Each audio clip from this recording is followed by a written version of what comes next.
Disengagement complete हो गया है। अचानक चाइना ये अनाउंस करता है कि 4 पॉइंट से डिसएंगेजमेंट कंप्लीट हो गया है। मैंने बात करी एक दो लोगों से जो वहां पे गलवान साइड में पोस्टेड थे। उन्होंने ये बताया साहब कि देखिए हमारे लिए मुश्किल तो है लेकिन चाइनीज के लिए ज्यादा मुश्किल है।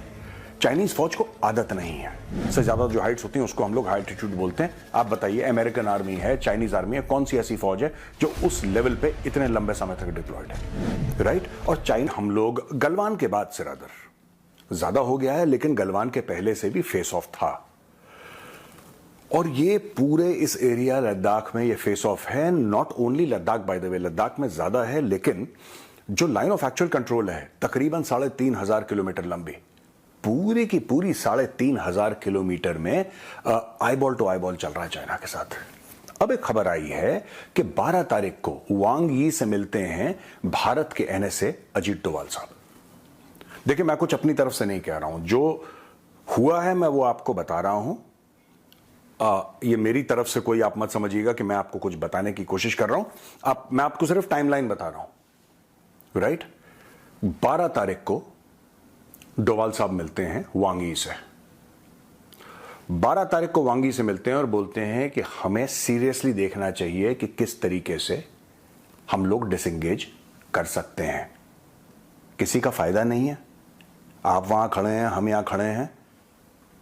आप लोगों के बंदे पहले आए लाइन ऑफ एक्चुअल कंट्रोल के अपनी तरफ, जबकि उनको नहीं आना चाहिए था, चाहे वो आपका इलाका हो। हम लोग बाद में आए, इसका कोई फायदा नहीं है।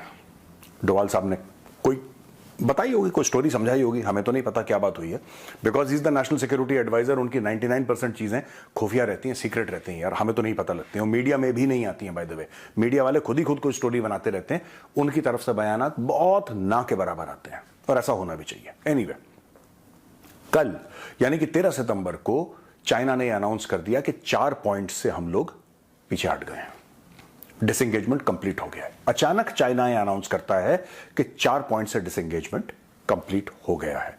अब दोस्तों इसका देखिए, मैं पहले आपको बताऊंगा खबर, फिर मैं आपको जियोपॉलिटिकली एनालाइज करके बताऊंगा कि हो क्यों रहा है ये चाइना को अचानक सांप क्यों सूंघा, ये हुआ क्या।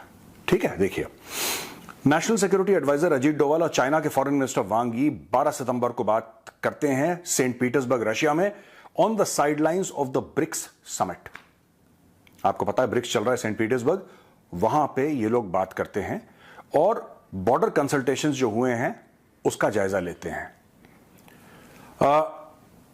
चाइनीज फॉरेन मिनिस्ट्री स्पोक्सपर्सन माओ निंग ने मीडिया को 13 सितंबर को बोला कि दोनों फौजों, अब ये ध्यान से देखना आप और सुनना मेरी बात, ध्यान से देखिए, ध्यान से सुनिए। माओ निंग जो चाइनीज फॉरेन मिनिस्ट्री की स्पोक्स पर्सन है, उन्होंने ये बोला है कि भाई साहब दोनों फौजों को यह रियलाइज हो गया है कि 4 एरिया से हमें डिसएंगेज करना है। अचानक रियलाइज हो गया दोनों फौजों को। 4 साल से दोनों फौजें खड़ी हैं, तब फौजों को रियलाइज नहीं हुआ। अचानक डोवाल साहब की बात होती है, फौजें रियलाइज करती हैं और इन्होंने बोला है, in recent years frontline armies of the 2 countries have realized disengagement in 4 areas of western sector of China India border including Galwan valley. The China India border situation is generally stable and under control. तो भाई साहब ये story हो गई है। 4 areas in eastern Ladakh, Chinese फौजों ने बोल दिया हम पीछे हट रहे हैं। आपने बोला ठीक है आप पीछे हट रहे हो, हम भी पीछे हट रहे हैं, जैसा पहले था वैसे चलने दो, जैसा पहले था वैसे चलने दो। आंखें दिखाना, देखो हमारे ट्रूप्स जो है ना वो एक्लेमेटाइज्ड है। मैंने बात करी एक दो लोगों से जो वहां पे गलवान साइड में पोस्टेड थे। उन्होंने ये बताया साहब कि देखिए हमारे लिए मुश्किल तो है लेकिन चाइनीज के लिए ज्यादा मुश्किल है। चाइनीज फौज को आदत नहीं है। अब जैसे मुझे ही देख लीजिए, वो समझा रहा है मुझे ही देख लीजिए। आज से 2.5 साल पहले मैं सियाचिन में था, मेरी पोस्ट 20,000 फुट थी above sea level, 20,000 feet above sea level पे मैं पोस्टेड रहा सियाचिन पे।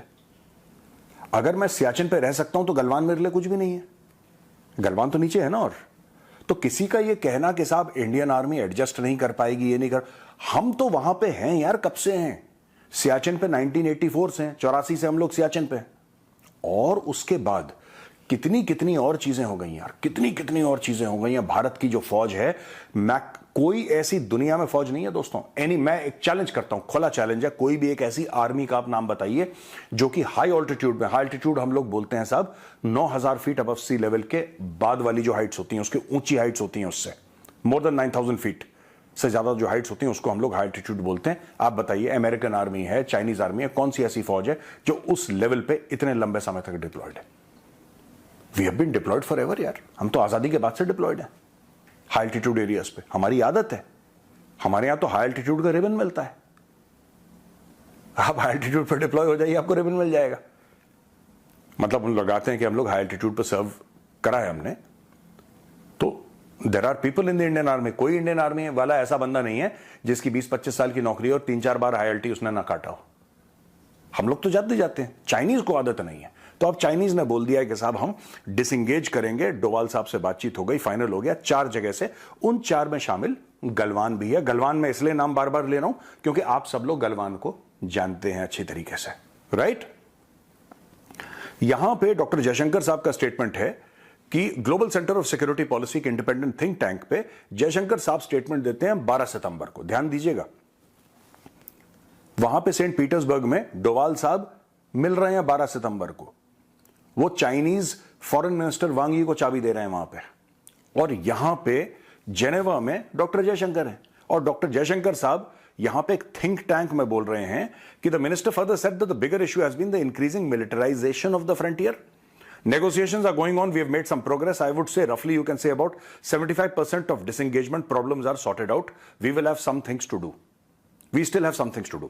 अब आप एक बात देखो यार, 75% डिसएंगेजमेंट की प्रॉब्लम सॉर्ट आउट हो गई, ऐसा डॉक्टर जयशंकर ने कहा। ऐसा क्या करा भारत ने कि चाइना मान गया? क्योंकि चाइना की मैंने समझाने की, मैं आपको कॉन्टेक्स्ट समझा रहा हूं ना कि किस तरीके से हम लोग सोचते हैं, वो सोच बहुत जरूरी है। तब आपको पता लगा हमारे फैसले हमारी सोच का नतीजा है। और मैं ये चाह रहा हूं कि सोच बदलें। अब भरोसे का वक्त नहीं है, अब भरोसा नहीं करना इन दोनों पर, कभी नहीं करना। तो दोस्तों यहां पे वीडियो खत्म होता है। पसंद आए तो उस वीडियो को लाइक करिए, हमारे चैनल को सब्सक्राइब करिए। जिन लोगों ने सब्सक्राइब नहीं करा है, बेल आइकन जरूर दबा दीजिएगा। जय हिंद, वंदे मातरम, भारत माता की जय।